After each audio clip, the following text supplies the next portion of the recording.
Hey, let's take a look at what has happened in the social media networking world. Boy, it has just taken off in everything from politics to natural disasters, of course, the situation down in Haiti, and unfortunately, these very sad situations that have happened here with Chelsea and Amber.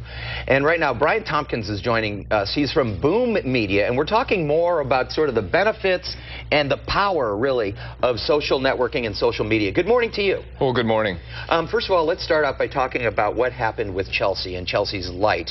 And this was a phenomenal response. Within a couple of days, there were something like 78,000 people who had signed on to help in this effort.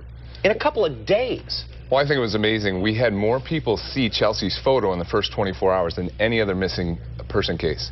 And social media was the key to that. Social media helped spread the word and spread the message quickly in a quick fashion so people can spread that message, post that poster, and share it with everyone they know. I mean, this really is the wave of the future in terms of communicating. And like we said, whether it's politics or whether it's getting help for a natural disaster, this is the future. Yes, definitely. And it used to be news at 11, just like you remember. Sure. And now everyone has a news wire in their pocket. So with Twitter and Facebook and all these other social media tools, you're able to get real news in real time. And that's what the Chelsea King family used to spread the message and mobilize volunteers. Yeah, and they really, really did a great job. Right now, this particular page, and you said that you follow these things. That's your job, and we'll get to your Boom Media in just a minute. But you say that this particular page has about 35,000 fans, but she has several pages with something like 50,000 on each one. There were several pages set up. One was set up by the family initially to help mobilize volunteers, and there were also other pages set up by other volunteers trying to spread the message. And what's very important to realize is that as we scroll down here, we see some of these have thousands of comments. And every time someone comments on one of these posts, everyone in the network sees it. Yeah. So everyone talks about a viral message. This was a very viral message that was able to be shared with a lot of people across the country. Really is phenomenal. All right, let's get to Boom Media, and that's your page, and we're going to talk about the other aspects, obviously, of social networking. And you're involved in sort of the political aspect of it. You know, Barack Obama obviously used social networking very effectively in the presidential campaign. That's sort of what you do, isn't it? Oh, exactly. Now, Barack Obama used it effectively, and John McCain did as well in the presidential race, but Obama was there first. Yeah. And so Barack Obama was one of those first test cases that show what a message online and on social media can do, because everything can be shared in an instant. Yeah.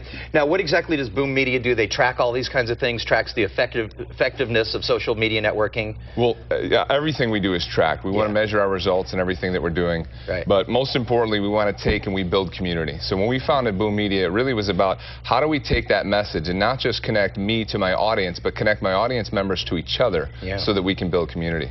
And the other projects you're involved in, politics, obviously? Yes, well, we have some political races. We're also involved in local radio show hosts and local businesses. So anything from the small mom and pop shop all the way up to large corporations, we're able to manage social media and build community around the brand. And as a fundraising tool, phenomenal. It's an amazing tool, and we see Text to Haiti. Everyone saw that message, but more people saw it through social media than they did anywhere else. Because it makes it very easy. Social media is very easy to just click that share button and share it with everyone you know. And you saw that everyone shared that message from Haiti, and they shared it with everyone within their networks. Yeah, of course, that brings up another issue, and that is that there are people out there that are going to take advantage of this. You know, that particular one obviously was valid because it was through some very reputable people, but there are people out there who might not be up to the best things. Well, anytime you're online, you have to make sure that you fact check just like anything else. Before you would hand somebody a check in real life, you'd want to make sure you know who they are, and then online you need to do the same. Do the exact same thing. Well, thanks for coming in. I mean, this really is fascinating, taking a look at how the evolution of communications is occurring right before our eyes. As you say, the 11 o'clock news. You know, we do have access to a lot of information. So Brian Tompkins with Boom Media, best of luck to you. I know you just moved out here from Chicago recently. Yes. My old stomping grounds. And enjoy yourself. All right, thank you. All right, take care.